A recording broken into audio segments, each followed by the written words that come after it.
Benvenuti al terzo episodio di Amplificatori vecchi e dove trovarli.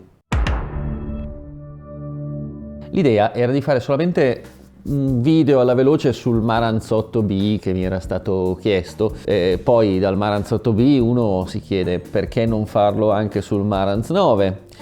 E poi, visto che li state guardando questi video e che mi chiedete di fare altri video sugli amplificatori vecchi, ho detto va bene, andiamo avanti. Per cui sappiate che vi toccano altri 2 episodi.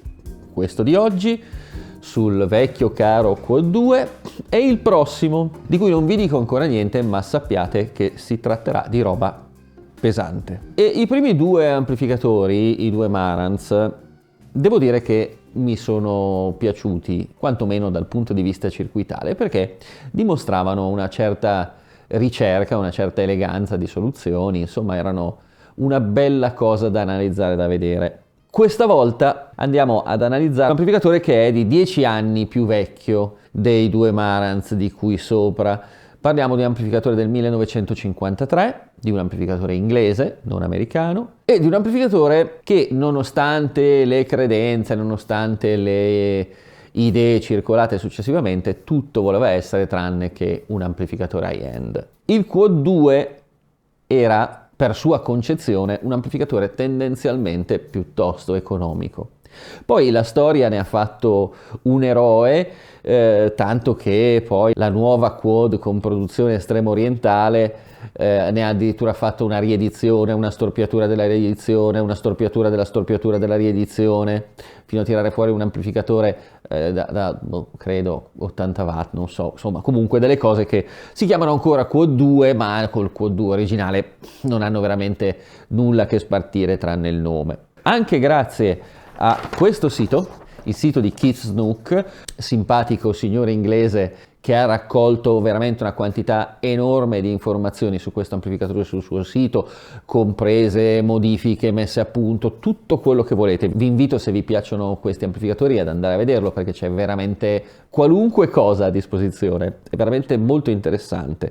Vi lascio il link sotto perché non voglio assolutamente appropriarmi indebitamente delle informazioni che ho ricavato da questo sito. Bene, cominciamo da qualche specifica tecnica. Il Quad 2 è un amplificatore mono dichiarato per la potenza di 15 watt su tutta la gamma audio da 20 Hz a 20 kHz, e qui ecco che il signor Snook viene in aiuto perché a fianco delle specifiche tecniche ha commentato con quelle che sono le specifiche reali da lui rilevate sugli esemplari di amplificatore che ha avuto per le mani. E qui riguardo ai 15 watt lui annota sì, però si riesce ad arrivare anche oltre ai 20 utilizzando una raddrizzatrice con caratteristiche migliori e sistemando i condensatori di alimentazione.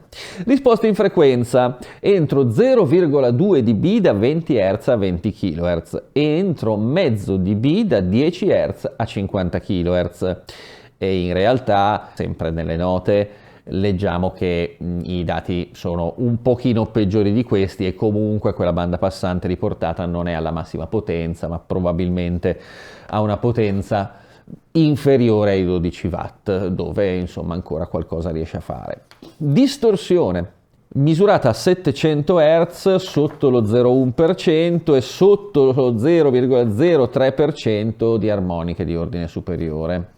In realtà, sempre nelle note, leggiamo questa distorsione dipende molto dal circuito sfasatore, quindi dalle F86 di ingresso che vedremo più tardi, che generano una quantità di seconda armonica piuttosto elevata a causa della non perfetta simmetria del circuito. Ci sarebbe anche da notare la non perfetta simmetria del trasformatore d'uscita in termini di resistenza dei rami primari, ma ci arriveremo dopo. Altra caratteristica che viene dichiarata sulla brochure originale è la possibilità di avere un disaccoppiamento delle valvole fino al 25% senza causare distorsioni superiori allo 0,18%. Beh, abbiamo già visto che la cosa non funziona anche con valvole accuratamente selezionate. la distorsione non è così bassa, però sappiamo anche che un dato di distorsione fino a se stesso tutto sommato non è quello che ci fa capire come suona un amplificatore. Oltretutto una predominanza di seconda armonica addolcisce grandemente il suono dell'amplificatore, diciamo che lo smolla brutalmente, ma insomma ecco, ci siamo capiti. Dopodiché ancora una nota sulla distorsione armonica totale a 50 Hz non superiore allo 0,25%, anche questa dichiarazione smentita dal nostro gentleman inglese. Sensibilità, rumore di fondo sotto i meno 80 dB, cosa forse un po' anche questa ottimistica, perché vedremo l'alimentazione di questo amplificatore non è veramente un granché, causando proprio problemi di ronzio e quindi diminuendo il rapporto segnale-rumore in maniera consistente. Consumo elettrico di 90 watt, anche qui dice ma in realtà un po' di più, siamo attorno ai 125, chi se ne frega, belle queste notizie però che ci dà. Voltaggi disponibili per apparecchi esterni sul connettore, tutto bene, niente di che, 8,3 kg, come dato non è male per un amplificatorino tutto sommato che è una scatoletta di scarpe. Le valvole utilizzate sono 2 EF86 nello stadio d'ingresso, 2 KT66 nello stadio d'uscita e una raddrizzatrice che di serie è una GZ32. E così ci siamo fatti un'idea di quello che il signor Quad 2 ci può tirare fuori. Adesso vediamo di passare a qualcosa di un pochino più succulento, cioè lo schema elettrico di questo amplificatore. Allora, devo fare una serie di disclaimer. Non mi entusiasmerò analizzando questo schema come ho fatto per i fratelli americani, non per una mia fobia o per qualche altro motivo, ma perché, come dicevo, dobbiamo tenere conto che si trattava di un oggetto pensato, studiato e disegnato per essere molto economico, o comunque, ecco, relativamente economico. Le esigenze erano quelle di semplificare il circuito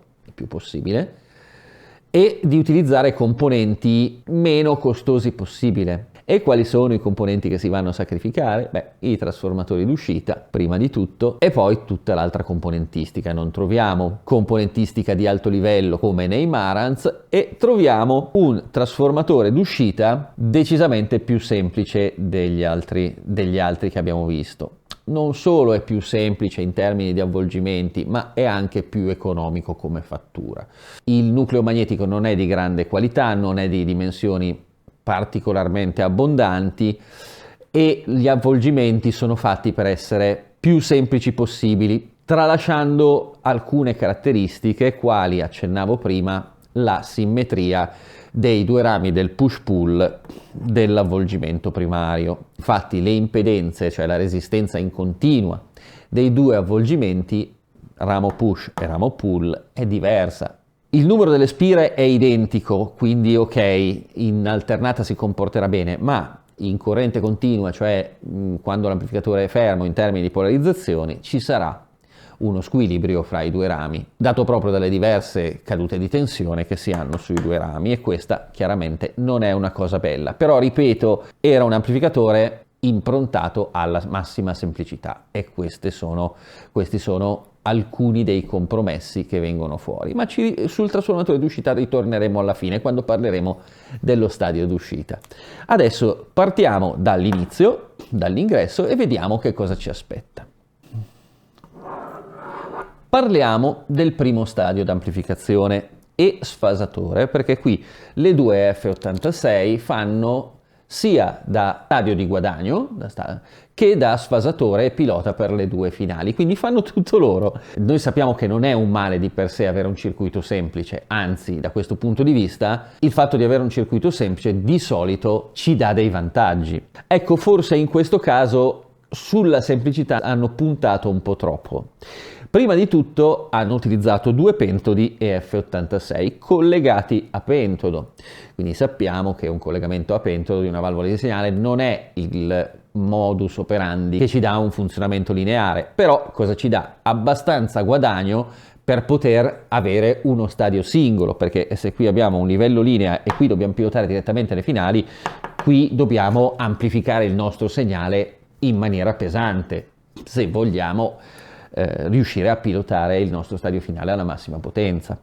E quindi ecco la scelta dei pentodi anziché dei più lineari triodi. Il tipo di circuito è il long tail che abbiamo già visto, con qualche modifichina. Ecco, qui nella parte relativa alla resistenza di polarizzazione dei catodi abbiamo il nostro ingresso per il feedback che arriva sempre dal trasformatore d'uscita, non dall'uscita altoparlanti, ma da una presa intermedia del secondario, quindi una soluzione intermedia fra il prenderla direttamente all'uscita e avere un avvolgimento separato come sui Marantz. Questo cosa vuol dire? Vuol dire che abbiamo un maggiore accoppiamento con il carico della nostra linea di feedback, che non è chiaramente particolarmente desiderabile come situazione, ma ci permette di semplificare il trasformatore d'uscita e quindi la prendiamo come ci viene e la utilizziamo in questo modo.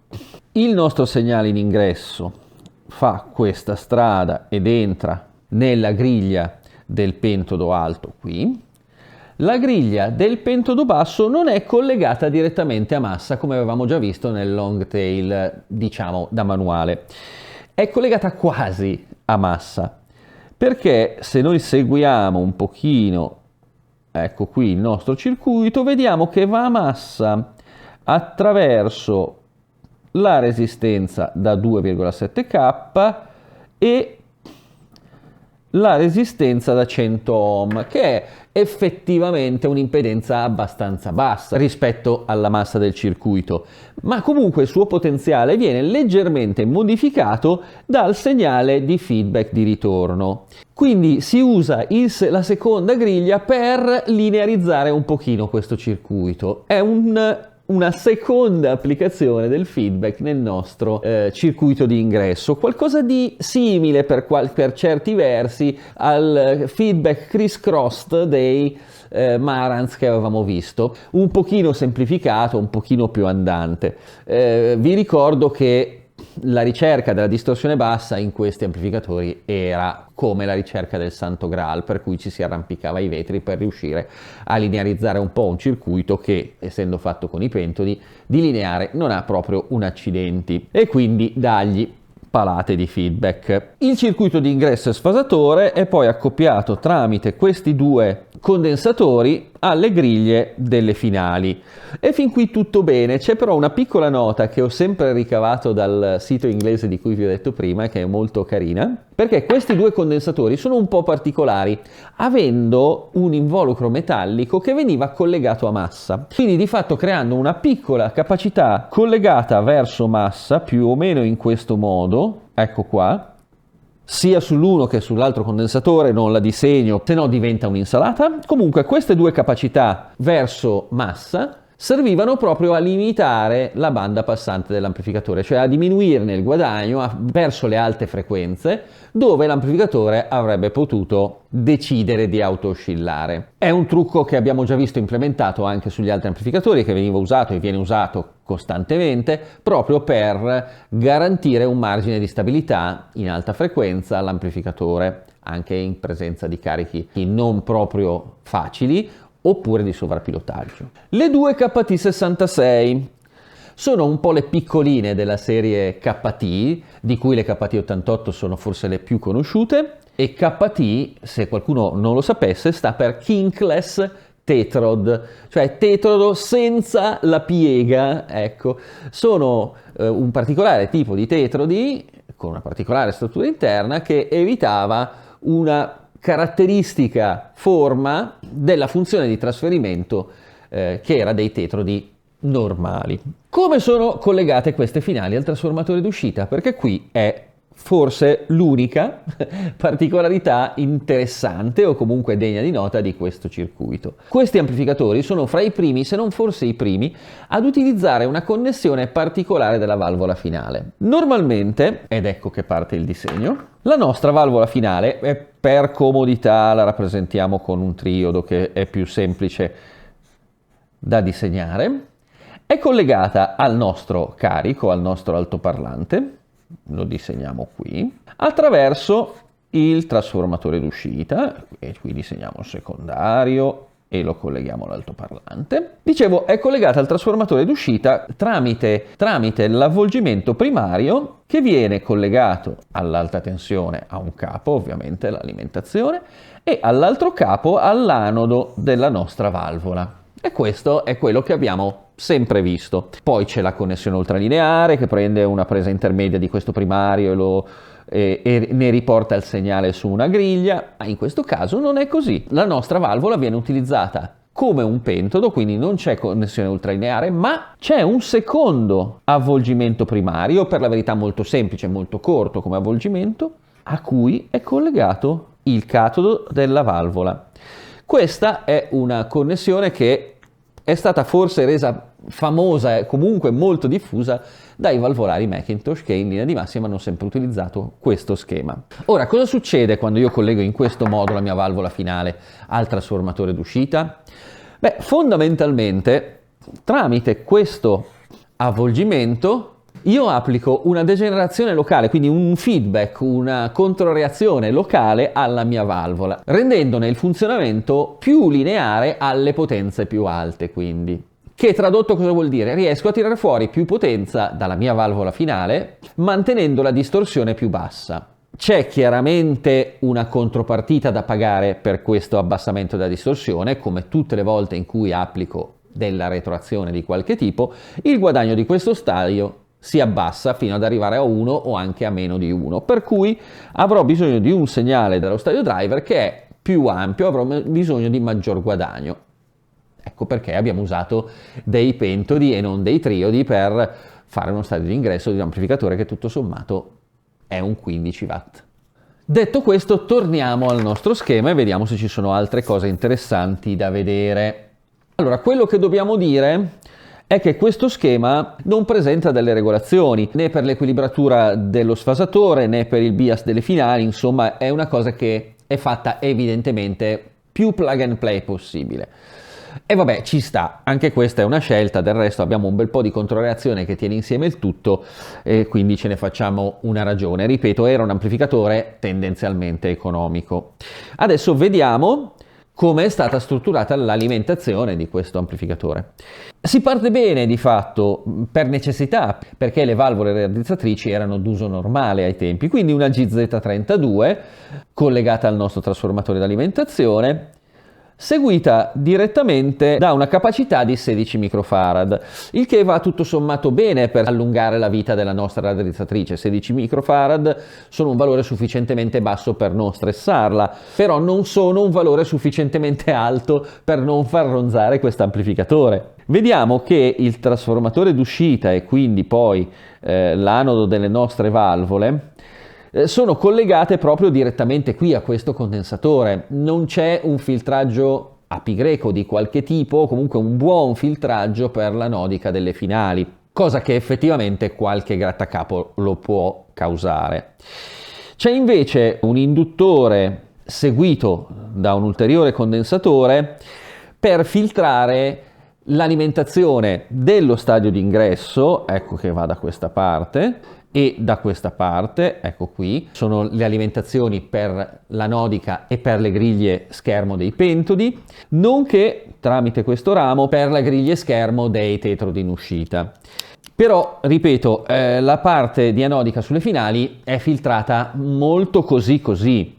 Ovviamente leggiamo dallo schema, in questo modo il nostro induttore di filtro deve reggere solamente 17 mA o giù di lì, e quindi può essere un componente molto economico a sua volta. Se avessi dovuto strutturarlo per reggere anche i circa 130 mA di corrente che vanno sulle finali, avrebbe dovuto essere un componente di tutt'altro genere. Quindi facciamocene una ragione e prendiamolo per com'è. Ripeto, è un amplificatore che nasce con esigenze di economicità.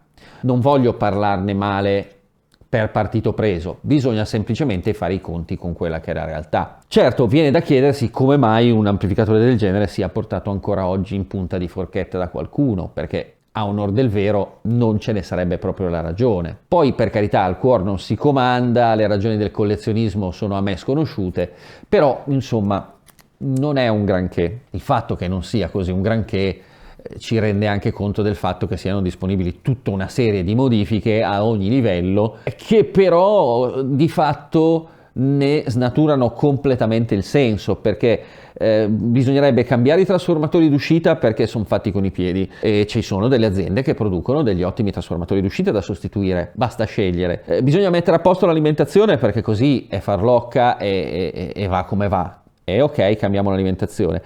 Ci sono poi modifiche sullo stadio di ingresso che permettono di usare dei triodi. Ok, ma ho fatto un altro amplificatore, ho fatto un push-pull di KT66 totalmente anonimo, quindi ok per le modifiche filologicamente corrette che permettono di tenere in vita un apparecchio d'epoca, però veramente qui siamo di fronte a un apparecchio d'epoca che ha un valore collezionistico di cui non discuto, ma che ha un valore tecnico veramente molto basso, francamente. Diciamo che non affascina per soluzioni circuitali, non affascina per il suono. Sì, forse a qualcuno sarà anche piaciuto perché probabilmente confrontato con certi vecchi transistor o anche certi nuovi transistor ha un suono più dolce, più piacevole, ma di lì al suonar bene sappiamo che di acqua sotto i ponti ne passa. Quindi, stabilito che non dovreste spendere i vostri soldi per comprarvi un Quad2 se volete ascoltare bene, a meno che, ripeto, non vogliate collezionarlo, la prossima volta ne vedremo di nuovo delle belle, garantisco. Nel frattempo, dato che statistiche alla mano, più della metà delle persone che vedono questi video non sono iscritte al canale, vi suggerisco caldamente di iscrivervi e di mettere un like. Non dimenticatevi di cliccare sulla campanella per avere gli avvisi per i prossimi video e di condividere questo video un po' dove volete, fate voi, è sempre piacevole. PS, il fatto che tutti dicano guardate che secondo le statistiche quelli che guardano questo video per il 60% non sono iscritti al canale, dipende semplicemente dall'algoritmo di YouTube che propone i video alle persone non iscritte al canale, quindi vabbè, l'ho detto, ma sappiate che è una balla. Cioè è vero che non sono iscritti, ma non sono iscritti perché YouTube fa vedere il video ai non iscritti. Quindi iscrivetevi comunque lo stesso, grazie, e noi ci vediamo al prossimo video.